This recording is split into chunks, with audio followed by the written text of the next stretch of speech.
Fillimisht ka qenë debati i parë ka qenë me kryetarin e Bashkisë së Poliçanit Adriatik Zotkaj, ku fillimisht ka qenë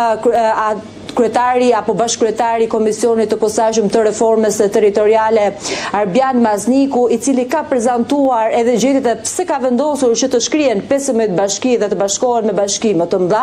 dhe pasi ka përfunduar zoti Mazniku të gjithë shpjegimin e tij, është ngritur kryetari i Bashkisë së Poliçanit për të kërkuar shpjegime dhe për ta kundërshtuar apo për dhënë argumenta se pse nuk duhet shkrihet bashkia që ai drejton. Fillimisht ka thënë se pse nuk janë shkrirë disa bashki të tjera, të cilët sipas tij e kanë performancën më të ulët,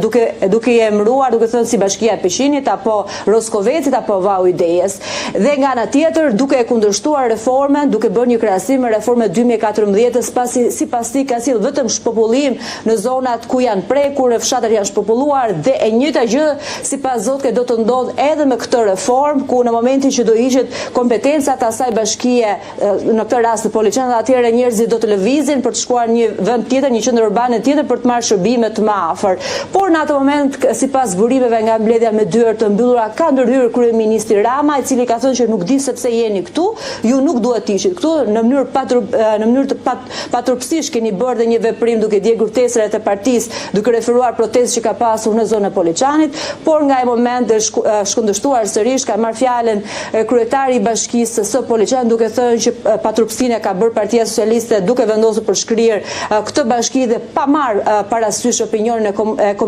komunitetit në atë zonë, dhe nga ana tjetër ka deklaruar që nuk jam i paftuar në këtë mbledhje, kam një ftesë, pasi me dëshirë nuk do kisha ardhur, por më kanë ftuar dhe kam ardhur për të treguar dhe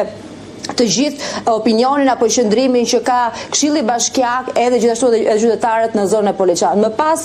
zoti Rama ka treguar një mostërheqje apo një mosreflektim pavarësisht të rebelimit të kryebashkiakëve të Majt. Më pas ka pasur një debat tjetër me kryetarin e Bashkisë së Dimalit, e cila gjithashtu zonja Juliana Memaj ka thënë që në momentin që do ishin kompetencat e bashkisë, ato nuk do të jenë më bashki të cilat mund të sillen shërbime qytetarëve, dhe në këtë mënyrë do ta shndrojnë atë qytet siç e cilëson Partia Socialiste sot, Bashkinë e Dimalit, e cila do të kthejë një qytet, do të kthejë në një